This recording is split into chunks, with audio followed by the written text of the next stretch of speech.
Lesson 50, the Civil Rights Movement and some landmark civil rights legislation that came out of that movement. And then our ongoing challenges in civil rights. We know that Dr. Martin Luther King was a main leader of the civil rights movement.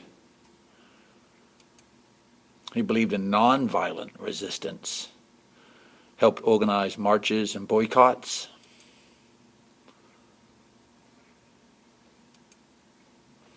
A Baptist minister, stirring speaker. His most famous speech is the I Have a Dream speech in Washington, August 23, 1963, delivered on the steps of the Lincoln Memorial in Washington, D.C., August 28, 1963. Call that area of Capitol Hill the Mall. The Washington Monument in the background to Dr. King's right. I have a dream today that one day this nation will rise up and live out the true meaning of its creed. We hold these truths to be self-evident, that all men are created equal. I have a dream that one day on the red hills of Georgia, the sons of former slaves and the sons of former slave owners will be able to sit down together at the table of brotherhood. I have a dream that my 4 little children will one day live in a nation where they will not be judged by the color of their skin, but by the content of their character. I have a dream today. I have a dream that one day the state of Alabama will be transformed into a situation where little black boys and black girls will be able to join hands with little white boys and white girls and walk together as sisters and brothers. I have a dream today. With this faith, we will be able to work together, to pray together, to struggle together, to go to jail together, to stand up for freedom together, knowing that we will one day be free. And if America is to be a great nation, this must come true. So let freedom ring from the prodigious hilltops of New Hampshire. Let freedom ring from the mighty mountains of New York. Let freedom ring from the heightening Alleghenies of Pennsylvania. Let freedom ring from the snow-capped Rockies of Colorado. Let freedom ring from the curvaceous peaks of California. But not only that, let freedom ring from Stone Mountain in Georgia. Let freedom ring from Lookout Mountain of Tennessee. Let freedom ring from every hill and molehill of Mississippi. From every mountainside, let freedom ring. When we let freedom ring, when we let it ring from every village and every hamlet, from every state and every city, we will be able to speed up that day when all of God's children, black men and white men, Jews and Gentiles, Protestants and Catholics, will be able to join hands and sing in the words of the old Negro spiritual, free at last, thank God Almighty, we are free at last.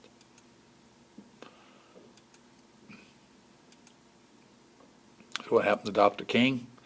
You know, he was assassinated in 1968. I believe in Memphis, Tennessee. I'd have to double check that. At a motel, 2nd floor. James Earl Ray, the assassin. During the Civil Rights Movement, African Americans staged sit-ins at lunch counters that served only whites.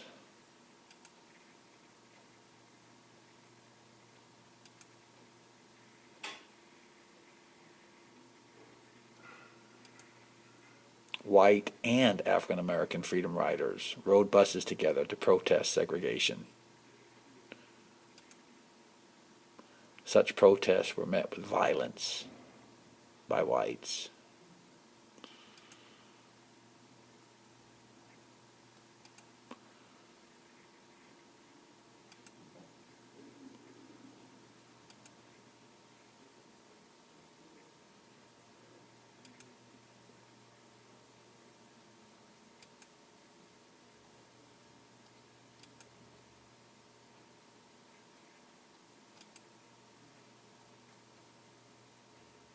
The world in 1963. The Civil Rights Movement led to the passage of major civil rights legislation. That's the significance in this particular course of this movement. The Civil Rights Act of 1964 prohibited discrimination in public facilities, employment, education, and voter registration. President Johnson signing the Civil Rights Act of 1964, Dr. King behind him.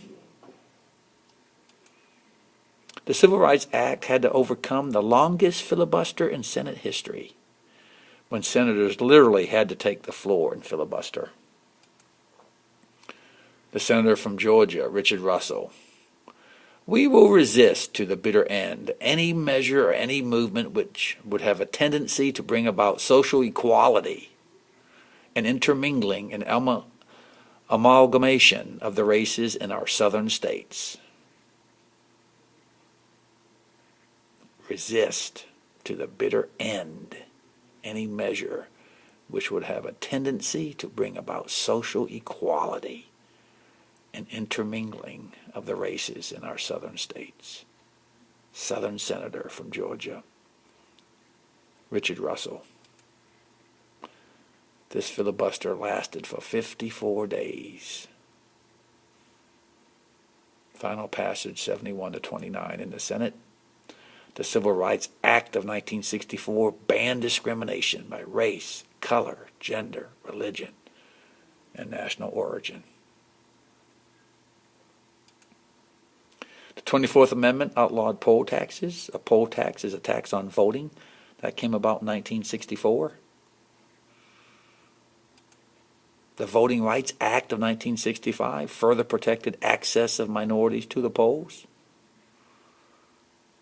These are landmark pieces of legislation. When President Johnson signed the civil rights legislation, he reportedly said to one of his assistants, one of his aides, "Well, there goes the South." He meant, of course, that now the South would become Republican, as they now saw the Democrats as the party standing up for the blacks, African Americans.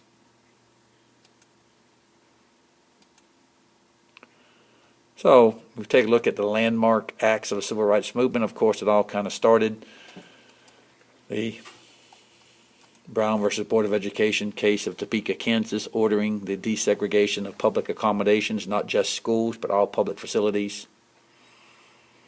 Civil Rights Act of 57, Equal Pay Act of 63, the Civil Rights Act of 64, that's the biggie. Voting Rights Act of 65, very important. Open Housing Act of 1968, Equal Employment Opportunity Act of 1972, Americans with Disabilities Act of 1990. But we do still have ongoing challenges. Let's take a look at those in Lesson 51. We'll start Lesson 50 here.